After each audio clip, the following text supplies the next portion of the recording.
अस्सलाम वालेकुम दोस्तों, एडवोकेट हसन बलोच फ्राम कराची।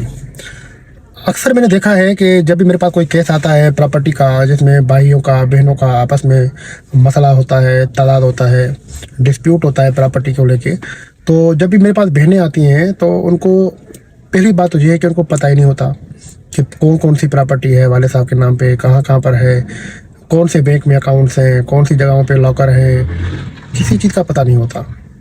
तो हम उनको कहते हैं कि जब आपको पता ही नहीं है चीज़ों का तो फिर हम कैसे उसको क्लेम करेंगे। तो वो भी सारी जो चीज़ें होती हैं वो बेटों के हवाले होती हैं, डॉक्यूमेंट्स भी बेटों के नाम पे होते हैं, मतलब उनकी कस्टडी में होते हैं। और बिजनेस बिजनेस का भी सारा पता बेटों को होता है, क्योंकि बेटियां तो अक्सर शादी करके चली जाती हैं तो उनको पता नहीं रहता।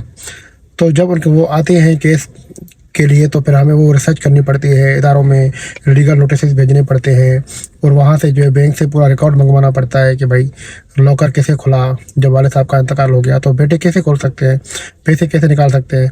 तो ये बहुत सारी ऐसी चीज़ें हैं जिनको जो है हम अपनी तरफ से एफर्ट्स करके वो जो है प्रॉपर्टी के बारे में सर्च निकलवाते हैं कि टाइटल किसके नाम पे है, टाइटल ट्रांसफ़र हुआ, कब हुआ, कैसे हुआ।